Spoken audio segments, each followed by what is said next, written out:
Hello, this is the Bible in Fewer Words. We are Carol and Steve Wells. This is episode 259, the Gospel of Luke, chapters 13 through 15. Hi, Steve. Hi, Carol. So more Luke. Let's get this Luke over with. Okay. So we are leaving out again the stuff that we've already covered, so just be things that are new in Luke. Okay. Chapter 13. Jesus had heard about some Galileans who were killed by Pilate while they were offering sacrifices. Jesus said, "Do you suppose those Galileans were especially bad sinners?" Well, they weren't, and unless you repent, you're all going to die like that. Do people wake up in the morning and say, I repent. I repent for everything bad I did yesterday? First of all, this thing that happened supposedly in Galilee, Pilate killed a bunch of people who were offering sacrifices, so they were just doing usual stuff in the temple. Yeah. And Pilate killed them.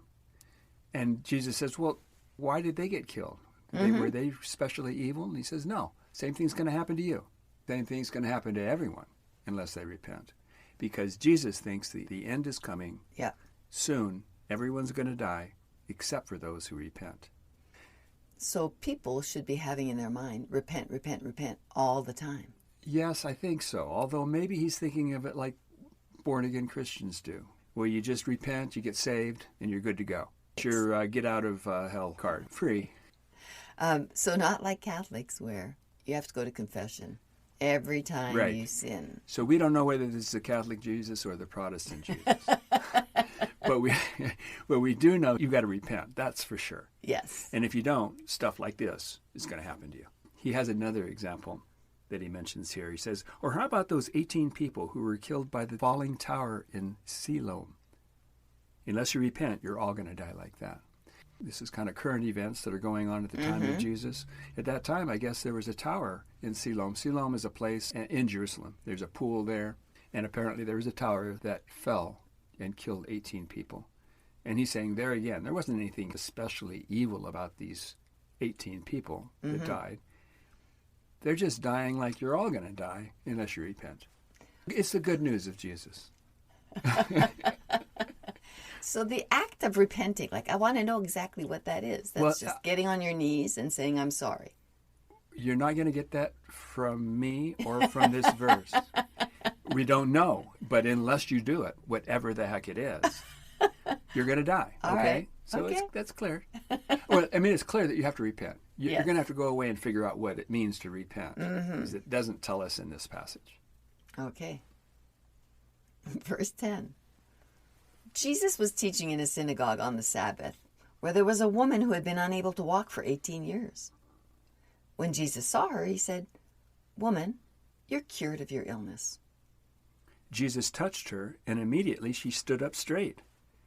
The leader of the synagogue said to the people, "There are 6 days in the week on which to heal people, but not on the Sabbath day."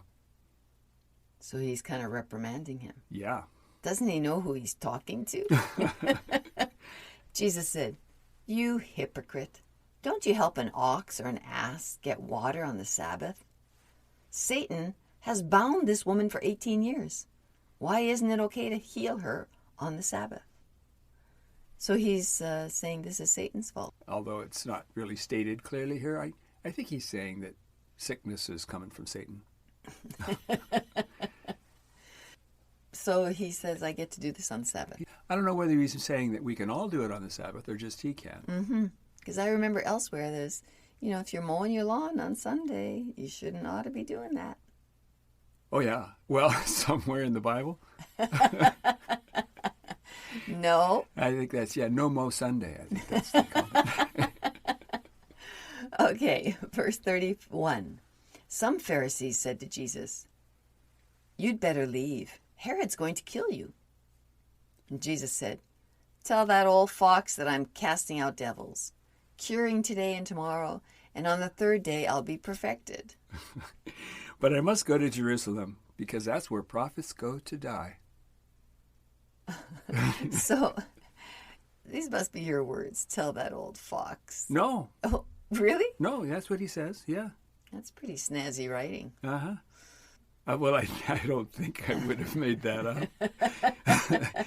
Let me see. So, go ye and tell that fox, behold, I cast out devils. Yeah. The last line about, I have to go to Jerusalem, that's where people die. They That's go where to prophets die. die. Oh, prophets. And that's because all the prophets get persecuted by the guys in charge in Jerusalem. Yeah. He's saying that it'll be perfected on the third day? Or was Yes, that previously? that's also something I don't get. What does that mean, to be perfected? He's going to die. On the third day, he's going to raise from the dead. That's talking about his resurrection. Okay. Chapter 14. Jesus was eating dinner at the chief priest's house on the Sabbath day, where there was a man who suffered from edema. Jesus asked the lawyers and Pharisees, kind of the usual thing that he asks, is it lawful to heal on the Sabbath? But they didn't answer, so Jesus healed the man. What is he doing eating at a chief priest's house? Yeah, I have no idea. Usually he's eating with the tax collectors and the sinners and whatnot, but now he's eating with the chief priests. Maybe he gets better food here. I don't know. Verse 7. Jesus told them this parable. Is he telling the lawyers and the Pharisees this parable? Yes, he is. Okay. He's talking to them at this dinner. Jesus says, when you go to a wedding, don't take the best seat, because the host might say to you, let this person sit where you're sitting, and then you'll have to sit in the worst place. Instead, sit in the worst place. Then your host might say to you, come sit in the better place. You know, I love all this etiquette rules he's teaching them here. Those who exalt themselves will be humbled, and those who humble themselves will be exalted. When you have a feast, don't invite your friends, family, and neighbors. If you do, they'll invite you to their events. Instead, when you have a feast, invite the poor, the maimed, the lame, and the blind. They won't be able to pay you back, but you'll be rewarded in the resurrection of the just. You'll get your reward somewhere else. Right. Verse 25. A great crowd of people were following Jesus when he turned and said, if a man wants to be my disciple, he must hate his father, mother, wife, children, brothers, sisters, and his own life. You must give up everything to be my disciple. That doesn't sound like the loving Jesus talk that we hear so much about. Sometimes Jesus does sound nice in his better moods. Uh-huh. But I think this is Jesus telling us what he really thinks about family. You need to make him the center of your life. Mm-hmm. So much so that you really hate everything else, including your family, your friends, and your own life. Or you can't be his disciple. Yeah, it just doesn't sound right. Oh, it isn't right. No, it isn't right. This is one of the verses that everyone should know about because Jesus gets a lot of credit, and he does say some nice things. Yeah. This is not one of them. This is one where he's saying you must hate your family, your mother, your father, your children. You must hate everyone and give up everything in order to be my disciple.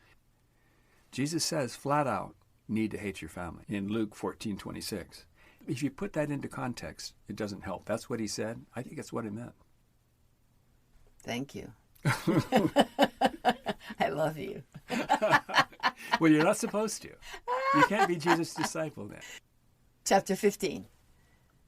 Jesus said, what woman who has 10 coins and loses one doesn't look for the lost coin?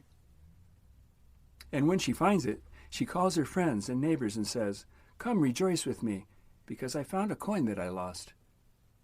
Likewise, the angels will rejoice when one sinner repents. We're going to end this episode with Jesus' most famous parables. Okay. Verse 11. Jesus said, a man had 2 sons. The younger son said to his father, I'd like my inheritance now. And the father gave it to him. The younger son went away and wasted the money on riotous living. Then there was a famine and the son had nothing. So he got a job feeding pigs. He was so hungry that he ate the pigs' food. He finally decided to go home and ask his father for help. When his father saw him coming, he ran and kissed him. The son said to the father, I'm no longer worthy to be called your son. But the father told his servants, bring my son the best robe and put it on him. Put a ring on his hand and shoes on his feet. Kill the fatted calf. Let's eat and be merry. Because my son was dead, and now he's alive. He was lost, and now he's found. The older son heard the music and dancing, and said to his servant, "What's going on?" The servant said, "Your brother has come home, and your father is rejoicing." The older brother was angry and said to his father, "I've served and obeyed you all these years, and you never killed a calf or had a party for me. But now my little brother comes home, after living with harlots, and you killed the fatted calf for him."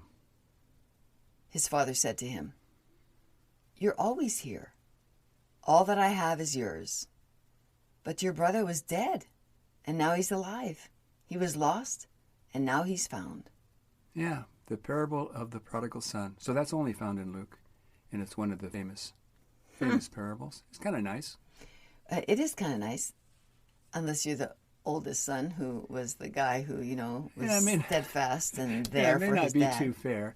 And there is one thing that's puzzling to me about this, is we're talking about fathers and sons and the love of a father for his son.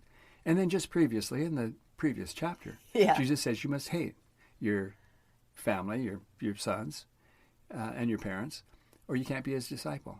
So it's sort of a contradiction, right? Yes. Like which is it, Jesus? Should we love our family, or should we hate them? And when he says, "If you want to be my disciples," he's not saying one of the guys who follows me, like his apostles. Maybe that is. Maybe that's what he's saying. Uh-huh. Maybe that's an out for a believer. Yeah. I found it. He wasn't talking to us, regular people. He was talking to his disciples, to his apostles. Yeah. And they have to give everything up, as they did. Like Peter gave up his wife, apparently. He was married. Yeah. And so maybe he was just talking to them. Mm-hmm. So you could get out of it that way, yeah. I think. So that's nice. I would say that it's not clear. So this is one of the things about the Bible, is that you can find in the Bible and use verses in the Bible to support any particular point of view you'd like, even if you're just talking about the sayings of Jesus. Sometimes his parables would indicate that you should be loving, very loving towards your family. In other cases, he said you should hate them. Which is it? Well, I don't know. He kind of said both. Yeah. So you have to sort that out on your own, I guess. Mm-hmm. Okay, well, thank you very much. This has been kind of I don't know, what kind of an episode? Well, it's been a Luke episode. Luke has things that are different than the other Gospels and kind of has its own little flavor. So, okay, listeners, thanks for staying with us. And thanks, Steve. Sure. Bye-bye.